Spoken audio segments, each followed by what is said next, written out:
The distress signal came through at 0347 hours, pulling every communications officer on duty from their routine scans. Nobody expected first contact to happen like this. The message was old, ancient even by galactic standards, yet it carried a weight that made Diana Ross's chest tighten as she listened to the translation. We are dying. Our worlds burn. If anyone hears this, we beg for salvation. Diana had been commanding the UHSV Prometheus for 2 years, searching empty star systems and cataloging lifeless rocks. She never imagined her crew would be the ones to answer humanity's oldest question, are we alone? Now she knew. They weren't alone, and whoever sent this message was in terrible trouble. Dr. Neil Howard worked through the night, his fingers flying across holographic displays as he decoded the signal's origin point. 50 light-years away, close enough to reach, far enough to be dangerous. When he finally looked up at Diana, his face was pale. There's more content buried in the signal. It's not just a distress call, it's a warning. The secondary data painted a grim picture.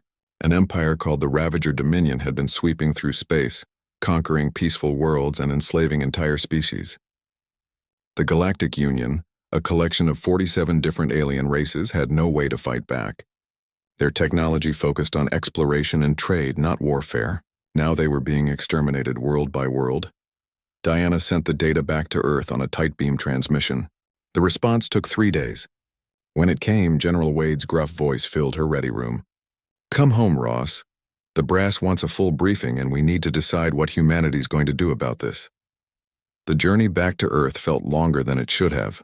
Diana kept replaying the distress call, hearing the desperation in those alien voices. Her weapons officer, a young woman named Lucy Park, found her staring at the translated text one evening. You think we should help them, don't you? Diana nodded slowly. We've been on the receiving end of extinction before. Ice ages, supervolcanoes, plagues. We survived because we fought back. These people don't know how to fight. If we don't help them, nobody will. When Prometheus docked at Luna Station, Diana expected military meetings and political debates. What she didn't expect was the alien shuttle waiting in the hangar bay. It was small, elegant, built from materials that shimmered like pearl. When the hatch opened, Ambassador Lyra emerged, and Diana understood immediately why the Union was losing their war. Lyra stood just over 4 feet tall, with 4 slender arms and skin that looked like it would bruise if you breathed on it too hard. She moved carefully in Earth's lower gravity, even though Luna was only 1/6 of home. Her large eyes went wide as she took in the humans around her, people who towered over her and moved with easy strength. You received our call, Lyra said, her voice soft and musical. We did not know if anyone would hear or if they would care. Diana knelt down to meet Lyra's eyes. We heard, and we care. Tell us everything. The briefing room on Earth was packed. Military commanders, politicians, scientists, and diplomats filled every seat. Lyra stood at the center, a fragile figure surrounded by curious humans. She explained the Galactic Union, how they had existed in peace for thousands of years, exploring and learning from one another. Then the Ravagers came. They do not negotiate. They do not accept surrender unless it means total slavery. In 3 years, they have taken 12 of our worlds. Our defense shields were strong, but they adapted. Now our people die by the millions? General Wade leaned forward, his weathered face serious. What kind of weapons do they use? Lyra described plasma torpedoes, energy beams, and overwhelming numbers. The Ravagers fielded hundreds of ships for every Union vessel. They didn't care about losses. They just kept coming. And what about your military? Wade asked. Your tactics? Lyra's face showed confusion. We have no military. We have never needed one. Our conflicts were resolved through discussion and compromise. The Ravagers do not compromise. The room went quiet. Diana watched understanding dawn on face after face. These aliens had never fought a war. They didn't know how. They were scientists and philosophers being slaughtered by an empire that knew only violence. A politician from the Asian coalition stood up. Why should humanity risk itself for strangers? We've barely left our own solar system. This isn't our fight. Before anyone could respond, Lyra pulled up a holographic display. It showed a planet burning, cities reduced to ash, and crowds of refugees fleeing into the wilderness. This was Polara 6 months ago. 3 billion Felwick lived there. Now less than half remain, and the Ravagers are preparing their final assault. In another month, my species will exist only in history files. She turned to face the assembly, and despite her small size, she commanded the room. I do not ask you to die for us. I ask only that you give us a chance to survive. If you say no, I understand. We are strangers to you, but please know that we begged across the stars and you were the only ones who answered. The vote took 6 hours. Arguments raged back and forth, hawks versus doves, realists versus idealists. But in the end, humanity remembered what it felt like to face extinction. The vote passed. Earth would intervene. Diana returned to Prometheus with new orders and 24 additional warships. The fleet assembled in high orbit, bristling with railguns, missile pods, and kinetic weapons that human engineers had been perfecting for centuries. Ambassador Lyra toured the vessels with a mixture of awe and confusion. Your ships are so heavily armed, she observed, watching crew members load torpedo tubes, and your people train constantly for combat. This is normal for you? Diana looked out at Earth below, that blue marble that had tried so hard to kill humanity over millions of years.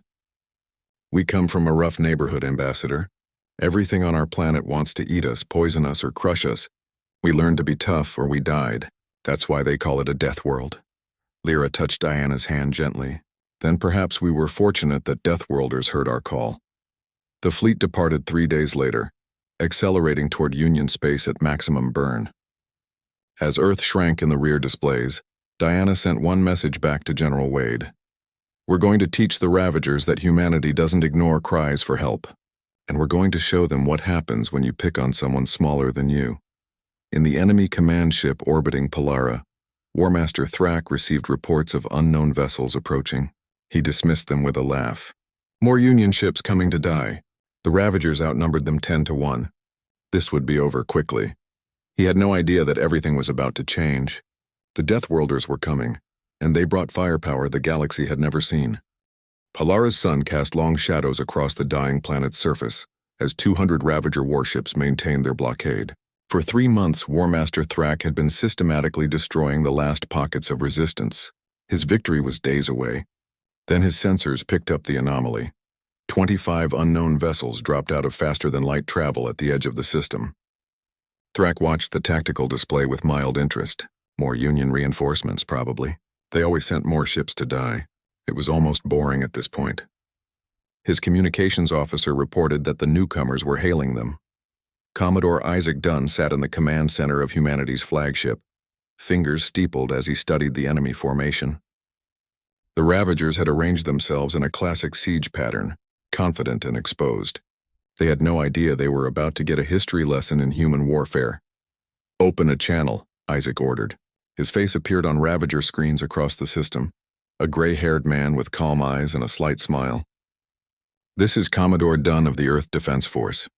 You are blockading a sovereign world and committing acts of genocide. You have one chance to withdraw. I suggest you take it. Thrak's laughter echoed through the communications link. Humans, we have heard rumors of your kind. Primitives who barely crawl between stars. You bring 25 ships against my armada and dare to threaten me? I will enjoy adding your worlds to the Dominion. Isaac's smile never wavered. That's a no then. Weapons free. Show them what Earth sends to bullies. The Ravagers opened fire first, confident in their plasma torpedoes. Brilliant orange streaks cut through the void, impacting human shields and armor. The fleet absorbed the hits, hulls glowing but holding firm. Engineer Sam Wright had reinforced every vessel with layered armor plating, designed to ablate and distribute thermal energy. The human ships barely slowed. Then humanity returned fire, and the Ravagers learned the difference between their wars and Earth's. Railguns opened up, accelerating tungsten slugs to a fraction of light speed. The kinetic projectiles tore through Ravager shields like paper. Those shields were designed for energy weapons, plasma, and lasers that could be deflected or absorbed. Solid metal traveling at impossible speeds? The shields might as well not exist. 3 Ravager cruisers exploded in the first salvo. Then 5 more. The humans fired again, coordinated volleys that targeted weak points in critical systems. Thrak watched in disbelief as his fleet started taking real casualties for the first time in years. Deploy fighters, he screamed. Surround them. Lucy Park had been waiting for that order. She led a squadron of 60 human fighters from the carrier bays, small craft that darted between the massive capital ships like angry hornets. The Ravagers had never developed fighter doctrine. Why would they? Space combat was about big ships exchanging fire at range, but humans had learned warfare in atmosphere, where smaller craft could exploit blind spots and weak points. Lucy's fighter screamed past a Ravager dreadnought, her targeting computer painting weak spots on the hull. She released a spread of armor-piercing missiles, watching them burrow into the engine section before detonating. The massive ship listed to one side, venting atmosphere and debris. "That's one," she called over the squadron channel. "Who's next?" Her pilots attacked with the kind of coordinated aggression that came from centuries of aerial combat experience. They flew in pairs, covering each other, exploiting every advantage. The Ravagers tried to target them, but their weapons were too slow, designed for ship-to-ship combat. The human fighters were too fast, too maneuverable, too well-trained. Isaac watched the battle unfold with professional satisfaction. The Ravagers were brave, he'd give them that. They kept fighting even as their casualties mounted. But bravery without skill was just dying slowly, and the Ravagers were dying very slowly indeed. Human missile cruisers unleashed their payloads, hundreds of smart weapons that scattered across the battlefield, seeking targets independently. Each missile was a tiny thinking machine, programmed to find weakness and exploit it. They swarmed Ravager ships like mechanical piranhas, overwhelming point defense systems through sheer numbers. Thrax's flagship shuddered as 3 missiles impacted the command tower. Alarms blared and crew members scrambled to contain the damage. He stared at the tactical display in growing horror. 40 ships. He had lost 40 ships in less than 30 minutes. The humans had lost none. 0. Their armor held, their shields regenerated, and their weapons never seemed to run empty. "This is impossible," he whispered. "How can primitives fight like this?" His tactical officer, a veteran of dozens of conquests, looked at him with wide eyes. "War Master, they are not primitives. Look at their formations, their targeting priorities. They know exactly what they are doing. This is not their first war." Thrak understood then. The humans were not stumbling into combat like the Union species, confused and desperate. They were executing a battle plan with ruthless precision. Every move was calculated. Every shot was aimed. They fought like they had been born to it, because they had. Another salvo of railgun fire tore through the Ravager left flank. 5 more ships exploded or went dark, crippled beyond repair. Isaac checked his casualty reports. 3 wounded from a lucky plasma hit, some minor hull damage, nothing critical. Acceptable losses for the objective gained. "All ships press the attack," he ordered. "Target their command vessels. Let's encourage the rest to reconsider their career choices." Diana Ross commanded one of the destroyers on the human right flank. She targeted a Ravager heavy cruiser that was trying to rally smaller vessels for a counterattack. Her railgun spoke twice, both shots hitting center mass. The cruiser broke apart, splitting down the middle like a cracked egg. Ambassador Lyra watched from Diana's bridge, her face pale. She had never witnessed space combat before. Her people avoided conflict whenever possible. Seeing the brutal efficiency of human warfare was both terrifying and mesmerizing. These were the people who answered her distress call. These violent, capable, frighteningly competent warriors. "Is it always like this?" she asked quietly. Diana glanced at her, then back to the tactical display. "Only when someone forces our hand. We don't enjoy killing, Ambassador, but we're very good at it when necessary. Your people needed help. The Ravagers needed a lesson. Sometimes those 2 needs align perfectly." Thrak made his decision as another 5 ships died around him. Pride was one thing. Survival was another. He had entered this battle with 200 ships. Now he had less than 160 operational vessels. The humans had barely scratched paint. This was not a battle. This was a slaughter. "All ships retreat," he ordered, his voice cracking. "Fall back to the rally point." Full speed. The Ravager fleet broke formation and fled, engines burning at maximum as they clawed for distance. Isaac could have pursued, could have destroyed them all, but he let them go. Let them run back to their masters with reports and sensor logs. Let them spread the word about what happened when you picked on the weak and the humans found out about it. The human fleet took up position around Polara, establishing a defensive perimeter. Grateful transmissions poured in from the surface, millions of voices crying out in relief and joy. They had been hours away from extinction. Now they were saved. Lucy landed her fighter and climbed out, adrenaline still pumping through her system. Her crew chief gave her a thumbs up. 12 confirmed kills, Commander. Not bad for your first alien turkey shoot, she laughed, the tension bleeding out of her. They didn't know what hit them. No fighter doctrine, no small craft tactics. It was like they never considered anything smaller than a battleship could be dangerous. Sam Wright was already organizing repair teams, though there was little to repair. A few scorched hull plates, some depleted missile magazines, minor system damage. Nothing that wouldn't be fixed by morning. He shook his head in amazement.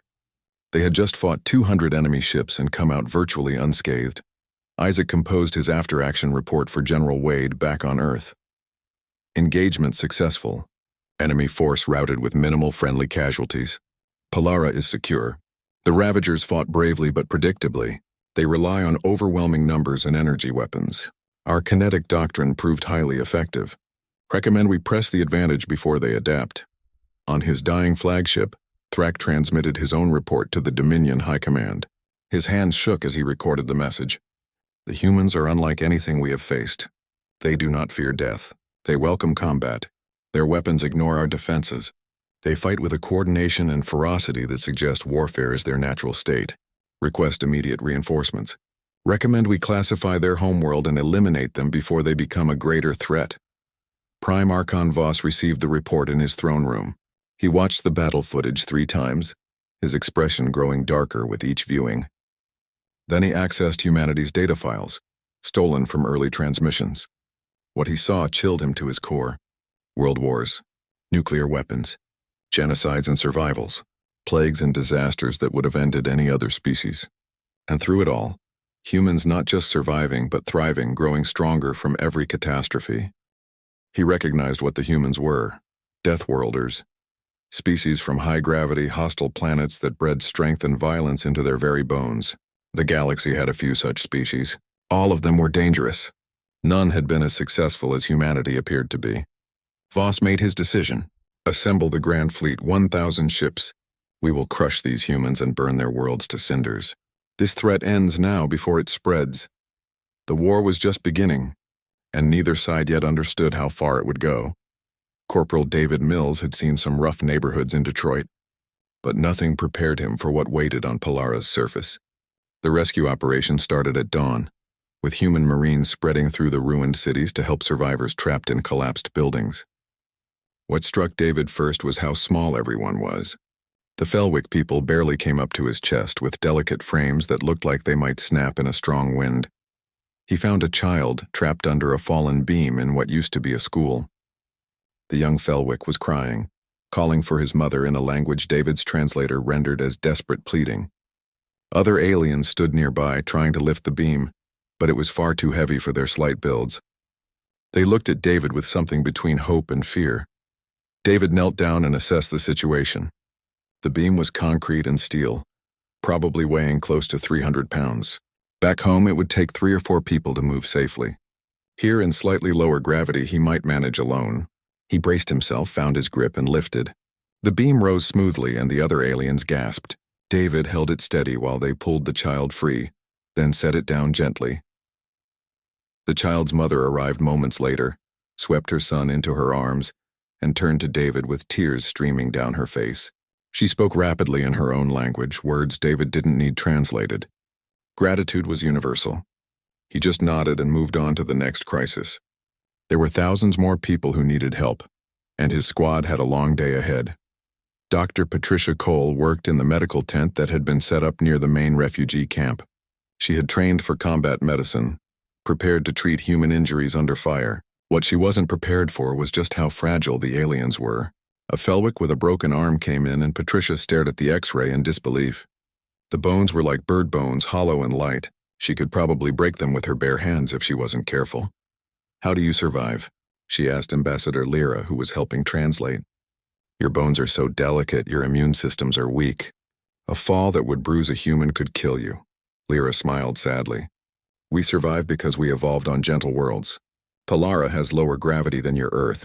Our sun is less intense. We never developed thick bones or strong muscles because we never needed them. We are adapted for peace and cooperation, not conflict." Patricia worked carefully, setting the broken arm with extreme gentleness. The patient winced but seemed grateful for the help. As Patricia sent him on his way, she realized why the war had been so one-sided. The Ravagers weren't facing soldiers. They were slaughtering people who were physically incapable of fighting back. On the Union Council station, representatives from all 47 species gathered for an emergency session. High Counselor Bryn opened the meeting with a formal announcement. The humans have saved Polara. We must now discuss whether to formalize an alliance with Earth and what that alliance might mean for our future. Arguments erupted immediately. Some species were grateful and wanted to embrace humanity fully. Others were terrified of these violent newcomers who fought with such ruthless efficiency. A representative from the Queller species stood to speak, his voice shaking. Have you seen their history? They have fought thousands of wars among themselves. They developed weapons capable of destroying their own world. What happens when they turn those weapons on us? Ambassador Lyra responded quietly but firmly. The Ravagers already turned their weapons on us. The humans came to help when no one else would. They asked nothing in return except the chance to stop genocide. I would rather take my chances with warriors who defend the weak than die at the hands of conquerors. The debate continued for hours, but eventually a consensus formed. Earth would be offered a formal alliance with full access to Union technology and trade. In return, humanity would provide military protection and training. It was a partnership born of desperation, but it was a start. Back on Earth, the news of Polara's liberation had sparked both celebration and concern. General Wade stood before the Joint Chiefs, presenting intelligence that had just come through. We've intercepted Ravager communications. Prime Archon Voss is assembling a fleet of 1,000 ships. Their target is Earth. They want to eliminate us before we become a bigger threat. The room went silent. 1,000 ships. The human fleet had barely faced 200 and come out clean. These odds were different entirely. An admiral from the Pacific Fleet cleared his throat. Can we win against those numbers? Wade pulled up tactical projections. If they bring that fleet to Sol, we'll have home field advantage. We can use the asteroid belt, lay traps, fortify our positions. It won't be easy, but we've faced longer odds before. The real question is whether we have time to prepare. Captain Tim Brooks was training the first group of Union volunteers who wanted to learn human combat techniques. It was a challenge. The volunteers were brave but completely unprepared for the physical demands of military training. A Felwick recruit collapsed after running just 2 miles, gasping for air. Tim helped him up gently. It's okay, he said. Your people weren't built for this, but you don't need to match us physically. You need to think like soldiers. Strategy, tactics, discipline, that's what wins wars. He showed them how to maintain cover, how to coordinate fire, how to read terrain. Basic infantry skills that human children learned playing in parks. For the Union volunteers, it was revolutionary. They had never thought about combat this way. Their few defensive forces had been focused on shields and static positions. The idea of mobile warfare, of taking the fight to the enemy, was completely foreign. One volunteer, a young Felwick named Oren, raised his hand. Why do humans study war so intensely? Your history shows thousands of years of conflict. Did you never try peace? Tim sat down on a crate, considering the question carefully. We tried peace plenty of times. Sometimes it worked. But there were always people who chose violence, who wanted to take from others instead of building their own success, so we had to get good at defending ourselves. My grandfather used to say that hoping for peace is wise, but preparing for war is essential, because hope alone won't stop someone who wants to hurt you. Diana received the intelligence report about Voss's fleet while overseeing repairs to her ship. 6 weeks. That's how long they had before the Ravagers reached Earth. She immediately called a conference with her command staff and Ambassador Lyra. We need to get back to Sol, Diana said. Every ship, every weapon, every trained crew. Earth is about to face the biggest battle in human history, and we need to be there. Lyra looked stricken. But what about Polara? What about the other Union worlds under threat? If you leave, the Ravagers will return. Isaac Dunn, joining the call from his flagship, had already thought this through. We'll leave 10 ships here, along with training teams for your defense forces. The rest of the fleet returns to Earth. If we lose our homeworld, we can't help anyone. But if we win, we'll have proven to the Ravagers that attacking us is suicide. That message protects everyone. The decision was made. The human fleet would return to Sol, leaving behind advisors and enough firepower to give the Union a fighting chance. As the ships prepared for departure, thousands of grateful aliens gathered at the spaceport to see them off. Children waved handmade signs. Adults offered gifts and prayers. David stood at the boarding ramp of his transport, looking back at the city they had helped rebuild. A young Felwick ran up to him, the same child he had pulled from the rubble. The child handed him a drawing, crude but heartfelt, showing a human figure and a Felwick figure holding hands under a sun. "Thank you," the child said in careful English. "You saved me. You saved all of us." David knelt down and ruffled the child's head gently. "That's what soldiers do, kid. We protect people who can't protect themselves. You stay safe, okay? And when you grow up, maybe you'll be the one protecting others." The fleet departed 3 days after the battle, leaving Polara's solar system with a promise to return. As the planet shrank in the rear displays, Patricia stood in the medical bay, thinking about all the injured she had treated. Such fragile people, such gentle souls. They deserved a chance to survive, and humanity was going to give them that chance no matter the cost. Aboard the Ravager command ship, Prime Archon Voss reviewed his fleet's readiness. 1,000 vessels, the full might of the Dominion. He had stripped defenses from a dozen systems to assemble this armada. Everything depended on crushing Earth quickly and completely. If the humans were given time to dig in, time to prepare, they might actually pose a real threat. He pulled up humanity's star charts one more time, memorizing the approach to Sol. Earth hung in his tactical display like a blue jewel, so small, so vulnerable. He would burn it to ash and scatter the survivors to the solar winds. The galaxy would learn that even Deathworlders could be killed given enough force. 6 weeks, he muttered to himself. 6 weeks and this problem is solved forever. He had no idea that humans had spent their entire history learning how to defend their homes against impossible odds.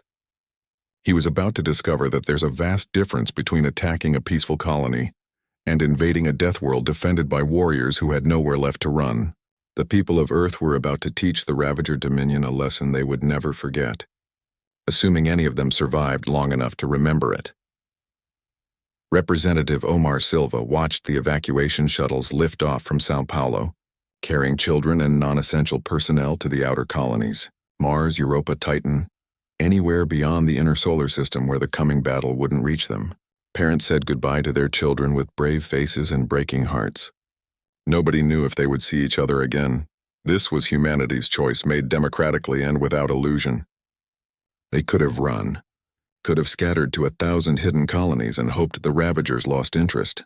Instead, they voted to stand and fight. Every nation, every culture, every voice counted. The result was overwhelming. Earth would not surrender, not to threats, not to superior numbers, not to anything. Omar's own daughter was on one of those shuttles, headed for the Mars colony with her mother. She was 7 years old and kept asking why Daddy wasn't coming too. He told her he had work to do, important work. She didn't understand. How could she? She was too young to grasp that her father was staying behind to help coordinate the defense of their world, possibly to die so she could live free. Admiral Helen Cross commanded the defense from Luna Base, watching the massive buildup with grim satisfaction. Every shipyard in the system was working triple shifts.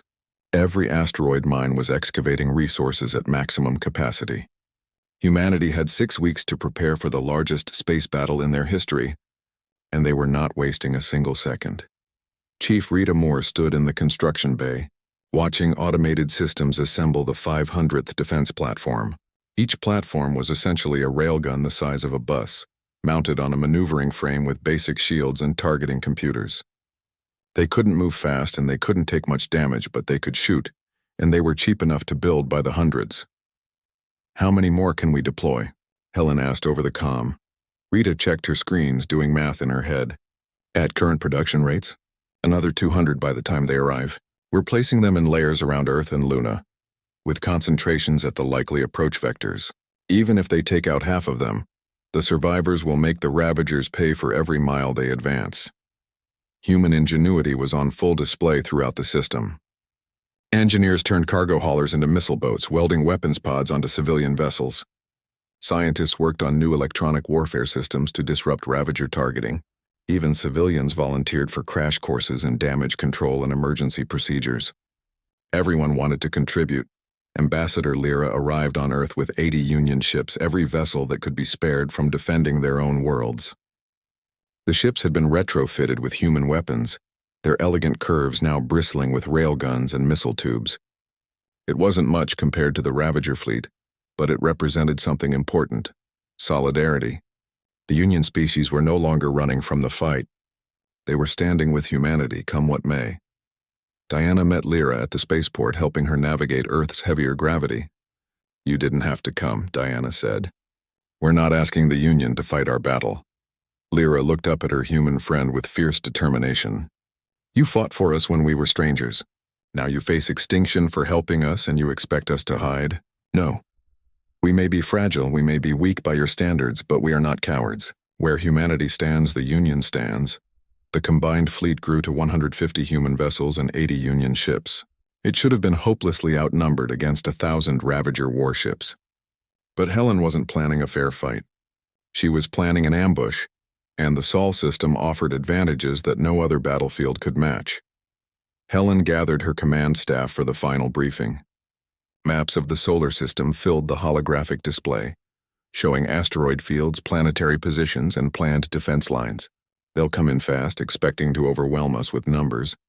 We let them think it's working. Draw them deep into the system, past the asteroid belt. Then we hit them from every direction. A young officer raised his hand. "What about collateral damage? If fighting gets close to Earth, civilian casualties could be massive." Helen's face was stone. "That's why we stop them before they reach Earth. Every ship, every platform, every weapon we have goes into holding that line. We lose in the asteroid belt, we fight at Mars.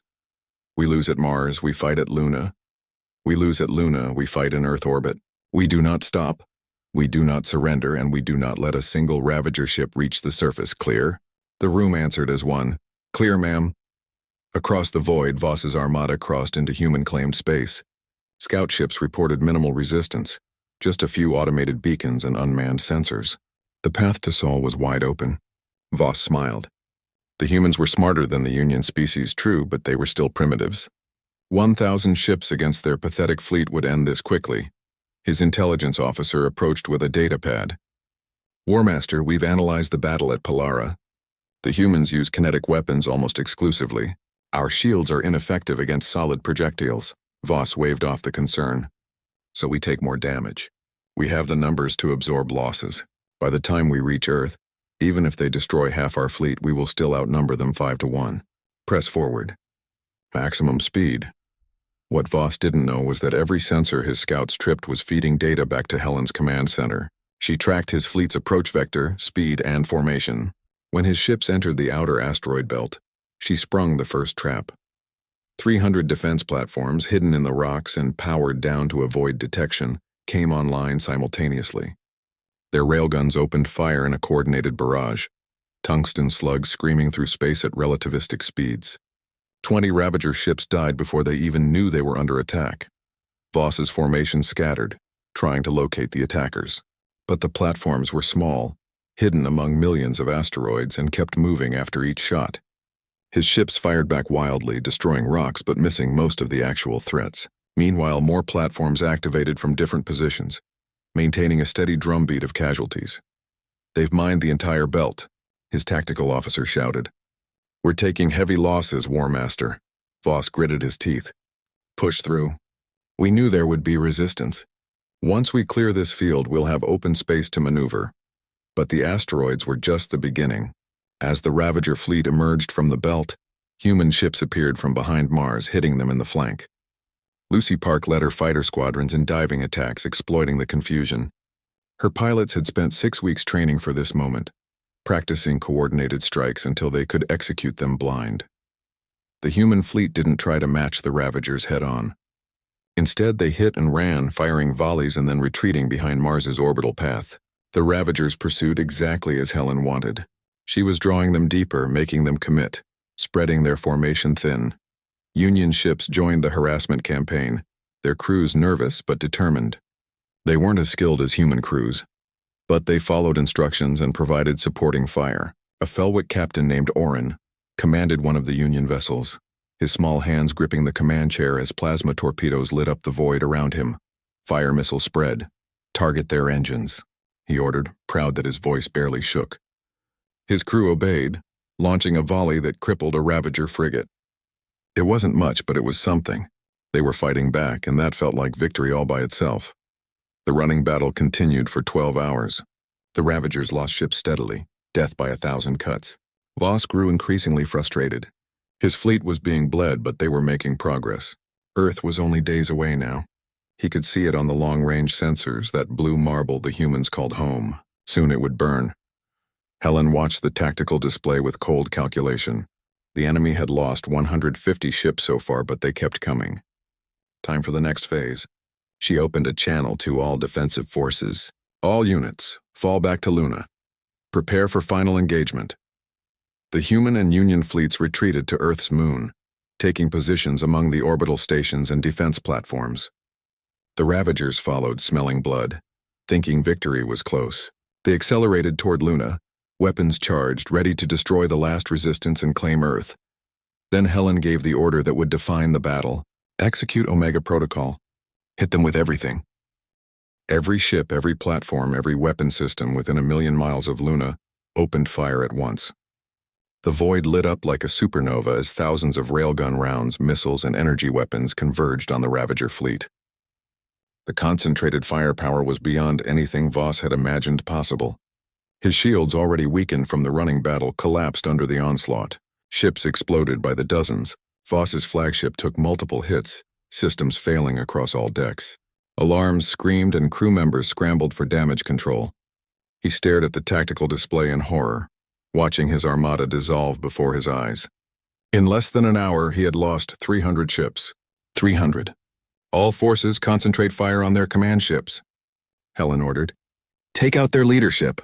Diana's destroyer targeted a Ravager heavy cruiser that was trying to rally smaller vessels. Her railgun spoke 3 times and the cruiser broke apart, spilling debris and bodies into the void. She felt no pleasure in the destruction, only grim necessity. These invaders came to destroy Earth. They would leave in pieces or not at all.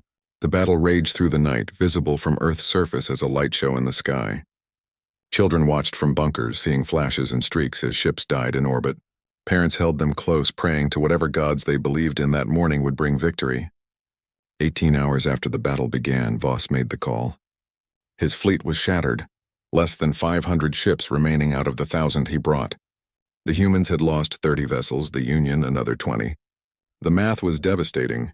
He could not win this fight. All ships retreat, he ordered, his voice hollow. Full withdrawal. Return to Dominion space. The surviving Ravager ships turned and fled, engines burning at maximum as they clawed for distance. Helen could have pursued again, could have destroyed more of them. But her own forces were exhausted. Ammunition was running low and Earth's safety was the priority. She let them go. The cheers that erupted across Earth were deafening. Humanity had faced extinction and won.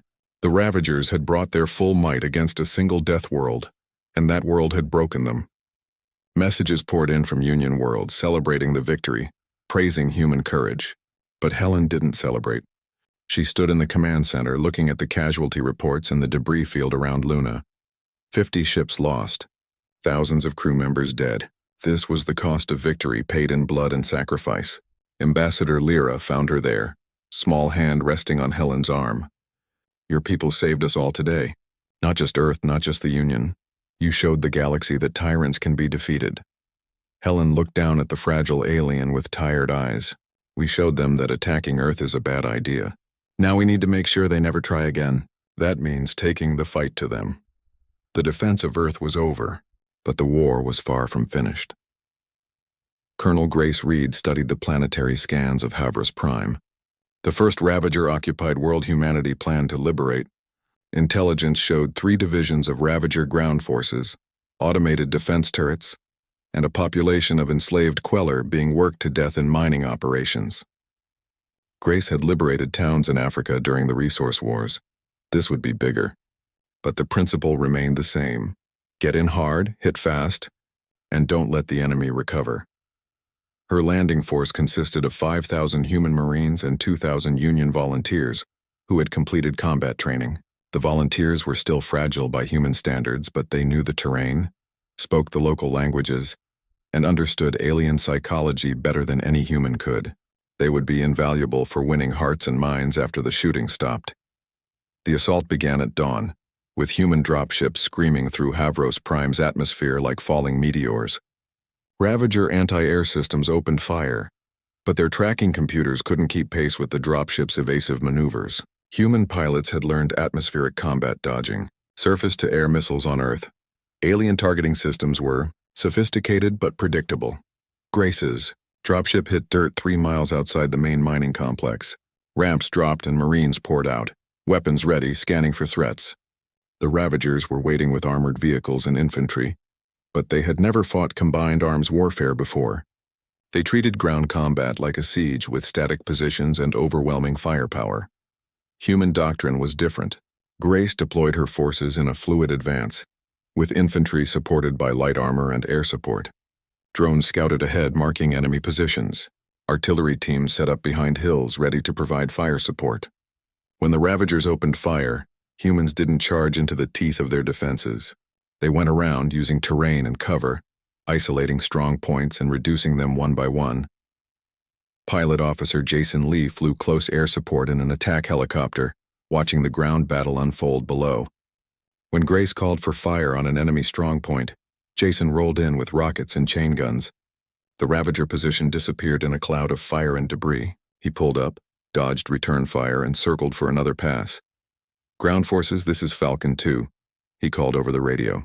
"I've got eyes on enemy armor moving to your position from the east. 3 heavy tanks, looks like they're trying to flank you." Grace received the information and adjusted her deployment instantly. Anti-tank teams moved into position, setting up on high ground with clear sight lines. When the Ravager tanks rumbled into view, they were met with a volley of guided missiles. 2 tanks exploded immediately. The third tried to retreat but took a rocket to the rear armor and went up in flames. The Ravagers fought bravely. Grace had to give them that. But bravery without adaptability was just stubbornness. They kept using the same tactics even as those tactics failed repeatedly. Human forces, on the other hand, adjusted constantly, exploiting every weakness, pressing every advantage. By nightfall, the mining complex was in human hands. Grace walked through the liberated area, watching Union volunteers help free the enslaved Queller workers. The freed aliens looked at their rescuers with a mixture of disbelief and gratitude. Some fell to their knees, sobbing. Others just stared, unable to process that the nightmare was finally over. A young Queller approached Grace hesitantly, speaking through a translator. "Are you real? We heard rumors that powerful warriors had come to fight the Ravagers, but we thought it was just hope talking." Grace knelt down to meet the alien's eyes, which put them at the same height. "We're real, and we're here to make sure the Ravagers never hurt you again. You're free now, all of you." Across the sector, similar operations were unfolding. Human Union coalition forces hit 8 occupied worlds in 4 months, liberating populations and destroying Ravager infrastructure. Every victory brought more species into the coalition. Every defeat the Ravagers suffered weakened their grip on their conquered territories. Warlord Karn commanded the Ravager defense of the border regions, and he was smart enough to recognize patterns. He studied the human tactics obsessively, trying to understand how they thought, how they fought. Unlike most of his peers, Karn respected his enemy. These humans were not lucky primitives. They were experienced warriors who had refined warfare into an art form. He tried to explain this to other Ravager commanders during strategic meetings, but they refused to listen. "They are just one species," War Master Thrak insisted, still bitter about his defeat at Palara. "We have the numbers, the industrial base, the territory. We will overwhelm them eventually." Karn shook his head. "You do not understand. Numbers mean nothing if you do not know how to use them. The humans use force multipliers, combined arms, air superiority, rapid maneuver. They hit us where we are weak and avoid where we are strong. This is not the way the Union species fought. This is something new." His words fell on deaf ears. The Ravager Dominion had never lost a war. They could not conceive of losing now. Their arrogance would be their downfall, and Karn knew it. He began quietly preparing for the day when he would need to choose between loyalty to a failing empire and survival. Coalition intelligence, led by Diana Ross, worked tirelessly to map Ravager space and identify key targets. They intercepted communications, debriefed refugees, and analyzed shipping routes. Slowly, a picture emerged of the Dominion structure, and at the center of that structure was Throne World, the capital where Prime Archon Voss ruled. Diana presented her findings to the coalition leadership, which now included representatives from 20 species. "If we want to end this war decisively, we need to strike at the heart. Take Throne World and the Dominion collapses. Every occupied territory becomes indefensible. Every Ravager commander will have to choose between fighting alone or surrendering. The proposal was controversial. Some Union species wanted to continue liberating occupied worlds slowly, avoiding unnecessary risk. But the human representatives argued for a bolder approach. General Wade put it bluntly. We can spend years bleeding them dry, or we can end it now. I vote for now. Ambassador Lyra cast the deciding vote. We have spent too long afraid, too long accepting slow defeat. The humans taught us that sometimes you must strike hard and fast. I support the assault on Throne World. The coalition began assembling its largest fleet yet. 500 human ships, 100 Union vessels, and auxiliary craft from dozens of species. They trained together, drilling on coordination and communication. Human instructors taught alien crews the basics of fleet tactics, while Union navigators shared their superior knowledge of local space. Jason's squadron of bombers received a special assignment: destroy Ravager supply depots and industrial facilities along the route to Throne World. These targets were lightly defended, considered safe in the deep rear. Jason and his pilots hit them methodically, turning factories into rubble and supply ships into debris. Each strike weakened the Ravager ability to wage war. The campaign took on a rhythm. Human forces would identify a target, strike hard, then move to the next before the Ravagers could respond. It was the opposite of how the Ravagers fought. With their slow, methodical sieges, humans brought speed and violence, keeping the enemy off balance. Psychological warfare played a role too. Human intelligence teams broadcast messages to Ravager worlds, showing footage of defeats and liberated populations celebrating. They offered terms of surrender. Lay down your arms, face justice for war crimes, but live. Many Ravager soldiers were conscripts who never wanted to fight. The promise of survival was tempting. Warlord Karn watched these broadcasts with interest. He saw his fellow commanders struggling to maintain morale as defeat followed defeat. He saw supplies running short, ships lacking maintenance, and troops deserting. The Dominion was collapsing from within, and the humans were accelerating that collapse with every victory. When Coalition intelligence discovered the location of Throne World through captured data files, Karn made his decision. He could not save the Dominion, but he could save lives. He sent an encrypted message to Coalition Command, offering his services as an informant. In exchange for protection and fair treatment, he would provide intelligence on Throne World's defenses. Diana received the message with skepticism. It could be a trap. Isaac Dunn considered the possibility. Or it could be exactly what it appears to be. A smart officer recognizing that his side has lost. We verify what he tells us through other sources before we trust it completely. Karn's information proved accurate. He detailed defensive platforms, ship positions, and patrol routes around Throne World. He also provided something more valuable: insight into Prime Archon Voss's state of mind. He is desperate and erratic. He will not surrender easily. Expect him to fight even when defeat is certain. The Coalition fleet gathered at a staging area just outside Ravager space. 600 warships, the largest armada ever assembled by the Alliance. Crew members from dozens of species prepared for the battle that would decide the war. Human veterans helped nervous Union volunteers with pre-battle rituals. Lucy Park walked through her fighter squadron, checking on each pilot personally. Scared? She asked a young Felwick pilot named Oren, who had trained for months to fly human craft. Oren nodded, his small hands gripping the flight stick. Terrified, but also determined. My family died on Polara before you arrived. I fly for them. Lucy patted his shoulder gently. Fear keeps you sharp. Just remember your training, trust your wingman, and come home alive. That's an order. The fleet made its final jump, emerging at the edge of Throne World system. Alarms blared across Ravager Command as sensors detected the massive force. Voss received the reports in his throne room, and for the first time he felt genuine fear. They had come for him. The Deathworlders and their allies had come to end this. He activated every defense, called in every ship within range, and prepared for the final battle.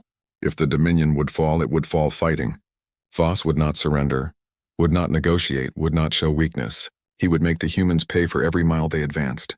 Admiral Helen Cross commanded the Coalition fleet from the bridge of her flagship. She looked at the enemy forces arrayed before them, outnumbered but not outmatched. All ships advance. Let's finish this war. The fleets closed, weapons charging, crews at battle stations. The fate of the sector would be decided in the next few days, and both sides knew only one would emerge victorious. Fleet Admiral Richard Stone had commanded naval operations during the Pacific conflicts, fought pirates in the asteroid belt, and defended Mars during the independence crisis. Nothing in his long career prepared him for the scale of what he was about to attempt. Throne World hung before him like a jewel, protected by 800 desperate ships and countless automated defenses. His 600 vessels would have to break through all of it. He studied the tactical display with the patience of a chess master. Warlord Karn's intelligence showed 3 critical choke points in the orbital defense network. If the coalition could overwhelm those positions, the entire defensive structure would collapse. It meant concentrating force, accepting heavy casualties in specific locations. Richard had made hard choices before. He would make them again. "All wings, listen up," he broadcast to the fleet. "We're not here to fight fair. We're here to win. First, second, and third battle groups will hit the northern defense grid with everything you have. Fourth and fifth groups will exploit the breach once it opens. Sixth group stays in reserve for emergencies. Execute in 5 minutes." The coalition fleet split into formations, each moving with practiced precision. Union crews operated alongside human veterans, their months of joint training paying off. On the Union cruiser Bright Hope, Captain Oren guided his ship into position with steady hands. His crew of Felwick and Queller worked their stations with nervous efficiency, knowing their role in history. The Ravager fleet moved to intercept, War Master Thrak commanding from his rebuilt flagship. He had survived the defeat at Polara and the disaster at Earth. This time, he told himself, would be different. He was defending his home, fighting for survival. That had to count for something. The fleets collided like waves against rocks, filling the void with weapons fire and explosions. Richard's concentrated assault hit the northern grid exactly as planned, overwhelming the defenders through sheer volume of fire. Ravager ships fought back fiercely, but they were spread too thin, trying to defend everything, and therefore defending nothing effectively. Lucy Park led her fighter squadrons through the chaos, exploiting gaps in the enemy formation. Her pilots had fought together for over a year now, developing an almost telepathic coordination. They swarmed Ravager capital ships like piranhas, targeting engines and weapon systems. A Ravager dreadnought tried to swat them with point defense, but Lucy's squadron scattered and reformed, hammering the ship from 3 directions simultaneously. Jason Lee's bombers came in behind the fighters, loaded with heavy ordnance meant for hardened targets. They hit the orbital defense platforms that Karn had identified, massive structures that anchored the entire defensive network. Explosions bloomed like flowers of fire as the platforms broke apart, debris raining down toward Throne World's atmosphere. The northern grid collapsed after 2 hours of sustained assault. Richard immediately pushed his reserve forces through the breach, hitting the Ravager fleet from an unexpected angle. The enemy formation began to buckle, ships breaking off to respond to multiple threats. This was what human tactical doctrine excelled at, creating chaos, then exploiting that chaos faster than the enemy could react. On Throne World's surface, Prime Archon Voss watched the battle through tactical feeds, his confidence crumbling with each passing minute. His commanders shouted conflicting reports, crews panicked, and ships died by the dozens. The humans and their allies were systematically dismantling his defenses, and there was nothing he could do to stop them. A communications officer approached hesitantly. "My lord, Warlord Karn is hailing us. He says he wants to discuss terms of surrender." Voss's face twisted with rage. "Karn, that traitor. He gave them our defense plans. This is his fault." He grabbed his sidearm and shot the communications officer, then turned to his guards. "Find Karn and execute him." "No, wait, bring him here. I want to kill him myself." But Karn was already beyond Voss's reach, broadcasting from a position near the Coalition fleet. His message went out on all frequencies, to every Ravager ship in the system. "This is Warlord Karn. I am surrendering to the Coalition, and I urge all Ravager forces to do the same. The war is lost. Prime Archon Voss leads us to extinction out of pride. Choose life. Choose survival. Put down your weapons." The effect was immediate. Some ships ignored the message and fought harder, loyal to the end. But others hesitated, their captains weighing options. A few started broadcasting their own surrender signals, powering down weapons and shields. The Ravager fleet began to fracture, unit cohesion collapsing as individual commanders made their own decisions. Richard pressed the advantage ruthlessly. All ships target vessels still showing hostile intent. Accept surrenders from anyone who asks, but anyone still fighting, we destroy them. The battle raged for 3 more hours, slowly transforming from a fleet engagement into a cleanup operation. Diana coordinated the surrender procedures, directing coalition ships to take custody of Ravager vessels that had given up. Some tried to surrender, then attack again, old tricks that didn't work on human crews who expected treachery.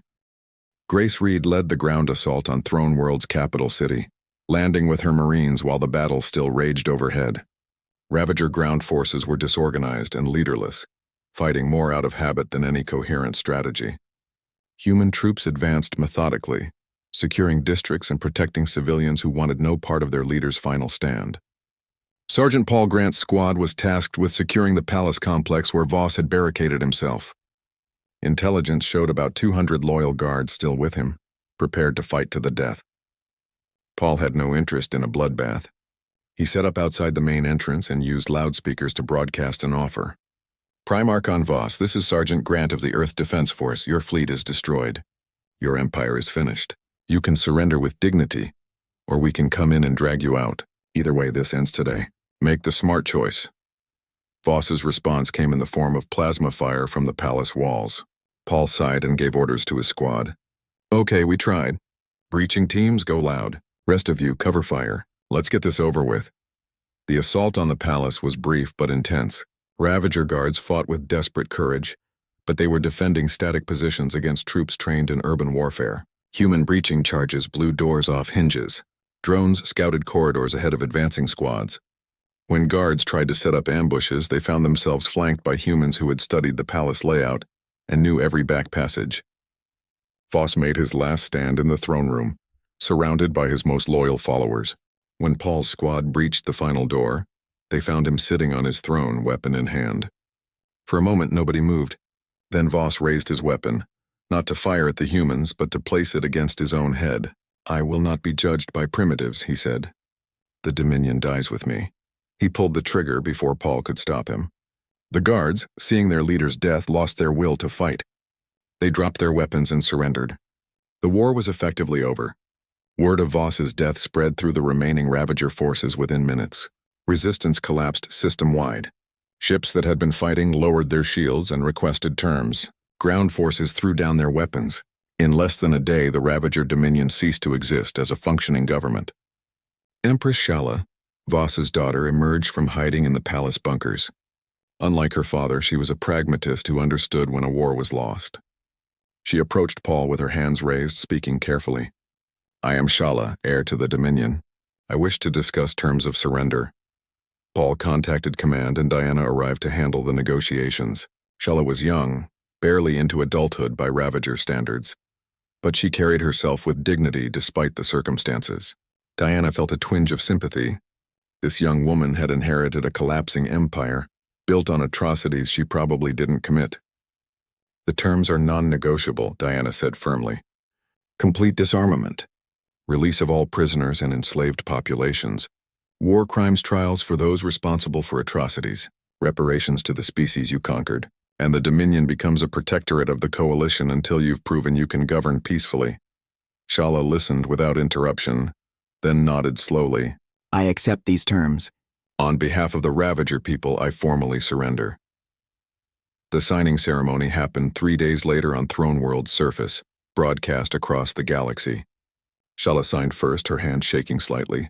Then Helen Cross for Earth, Ambassador Lyra for the Galactic Union, and representatives from every coalition species. Paul Grant stood honor guard, the Marine who had accepted the surrender personally. The war had lasted 14 months, 34 worlds liberated, millions of lives saved, thousands of coalition soldiers dead, including 700 humans who gave their lives defending people they'd never met. The cost was high, but the alternative would have been extinction for entire species. 5 years later, Diana stood on Palara's rebuilt capital city, watching a ceremony honoring fallen soldiers. A monument had been erected, listing the names of everyone who died in the war. Human names stood alongside Felwick, Queller, and dozens of other species. They had fought together, died together, and won together. Ambassador Lyra joined her at the monument, age showing in her movements now, but her eyes still bright. You changed everything, you know. Before humans came, we thought warfare was extinction. You showed us it could be liberation, violence as a tool of justice rather than conquest. Diana watched children playing nearby, human kids alongside alien kids, all of them too young to remember the war. We just did what anyone should do. Stand up for people who can't stand up for themselves. A group of former Ravager civilians approached, led by a young woman Diana recognized as Empress Shala. The Ravager people had spent 5 years rebuilding, learning to exist without conquest. Shala had proven to be a fair leader, working hard to right the wrongs her father's empire committed. She bowed respectfully to Diana. "I wanted to thank you personally," Shala said. "You could have destroyed us completely. Instead, you gave us a chance to become better.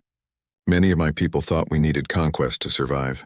You proved we could thrive through cooperation." Earth had become the military heart of the coalition, training forces and providing protection. But more importantly, humanity had taught the galaxy a crucial lesson. Strength without compassion was just tyranny, but compassion without strength was vulnerability. You needed both. Lucy Park, now a commander training the next generation of fighter pilots, worked with students from 20 different species. She watched a Felwick cadet execute a perfect attack run in the simulator and felt pride. These students would never have to face what she faced. They were preparing for a galaxy where war was rare, but warriors were ready. Grace Reed had retired from active duty but still taught tactics at the Coalition War College on Mars. Her students included former Ravager officers who wanted to learn human military doctrine.